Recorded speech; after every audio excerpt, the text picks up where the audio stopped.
I currently own a 43-inch Scepter television, which, although is not the current model, it is the one just prior, being essentially the same, except for having a base rather than feet.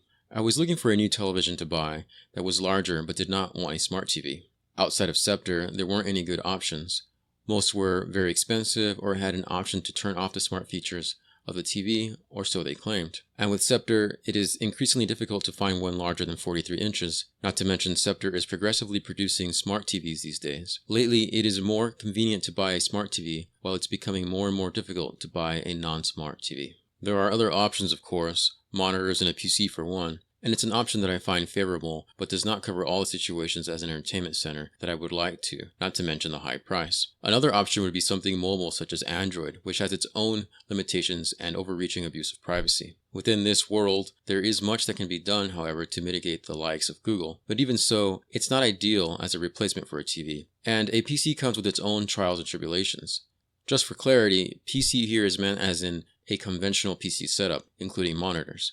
That being said, I do use PCs running Linux, mostly Debian, and Android devices with TVs or projectors as monitors. But what I'm looking for is an entertainment center to watch film and play PC games. It's also worth mentioning that these days TVs are becoming a relic, especially depending on the country. But I think there are still some, such as myself, that would prefer to have a large viewing screen, at least for some applications. Thus, the question of what would be a viable option arose. Recently, I bought a projector that in 2017 was over $300, and now in 2024 was $35 brand new. Within days, the price jumped to $209, and then in days again, $31. So I bought another. Interestingly, the last one came in a new box and actually has a clearer, more vibrant picture, so it might be an updated iteration of the same model. This is one of the benefits of projectors. Probably due to less demand, prices can be much lower than a TV, especially when considering the cost per inch in terms of screen size.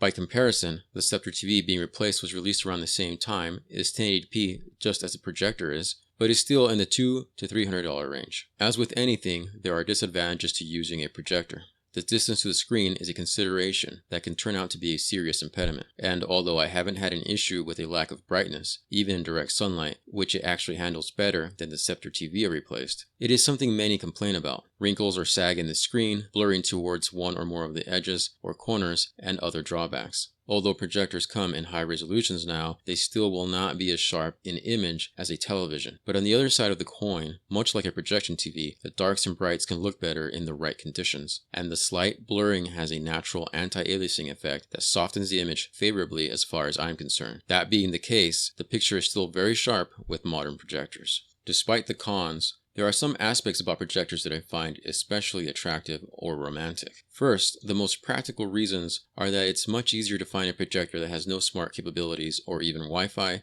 Bluetooth, or any wireless connectivity. Some manufacturers claim that this is due to reducing lag for gaming purposes, which makes sense, and if true, it might be one of the scanty positive changes brought on by gamers in recent history. As TVs become larger, they also become heavier and harder to move, requiring more physical space, while the opposite is true of projectors, allowing for some interesting technologies that do result in a large apparatus such as lasers. Some projectors, however, are small enough to fit in a pocket. One side note is power consumption. TVs are reducing the power necessary to run, to the point where a PC monitor or some televisions can run on 12 volts. Projectors still require considerable power, although some projectors are small and efficient enough to run on lithium. Among the less pragmatic reasons to pedestalize projectors is the fact that projectors require more of the user, be it knowledge, creativity, or just plain effort. This is in the form of adjusting the lens distortion, finding a suitable angle, setting up or even making a screen, and lighting. Identifying the brightness, which is often not in ANSI lumens, leaving the person to attempt to acquire and ascertain information through other means, and in most cases, there is probably more research as well as reading between the lines involved when buying a projector, and so on. Overall, the individual has more responsibility in this case. With this responsibility comes freedom and opportunity to create a unique system, and out of this emerges creativity. For example, I didn't have an ideal place to situate the 100-inch screen that came with the projector, so using 3 overlap poster boards, I projected the screen onto their matte sides and ended up with a 53-inch screen. This is temporary, and as of right now, I am setting up a 120-inch screen that is gray to lower the white intensity for this projector. That can display up to 220 inches, even with the $55 cost of the screen at $35 for the projector. This is very inexpensive compared to TVs currently. Among the romantic facets of a projector is the idea of projection itself. Through geometry, the camera obscura, early film, and beyond, a projector is a connection to the past. It is how the world is filmed, originally displayed, and in some scenarios still is today. It's even related to how we see. Televisions are actually what's new, and as such, are also the least like cinema, often this difference being deliberate, which is probably partly why there is a niche of cinephiles, a community that is focused on projectors of all kinds. There is a whole realm of options within projectors: short throw, long throw, ultra short throw, laser projection, LED, and so on. Similarly, there are plenty of options in terms of screens: white colored cloth, gray cloth, directional reflection, cloth with a radial or Fresnel pattern, cloth that is prone to sagging while hanging from eyelets, or cloth that has a tube on each side to hold it taut, and many more options, including using a wall or even poster boards in my case. I have used and repaired projection TVs quite a bit in the past, and one component that was always interesting to me was the Fresnel lens used in them, which could be used in so many other applications, including a solar water heater. Well, even that is an option. Not a lens, but a Fresnel textured screen using the concept to direct light. The direction of light itself is something to consider. Projectors have a bright and vibrant screen when seen from the angle of incidence. In other words, when seen from nearly 180 degrees, they can be very bright and vibrant, unlike a television, even though viewing angles in TVs do keep increasing.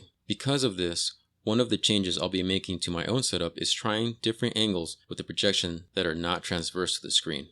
The main allure and message to convey here, however, is that be it for less normies, due to a lower demand in general, or specific demands in the projector market, there is liberty to be found in the form of less smart features. It's easy to find a projector without smart capabilities, or even Wi-Fi, and as a bonus, there are many types and ways to set up a custom viewing experience. Go figure, a display device that simply displays. Who'da thunk?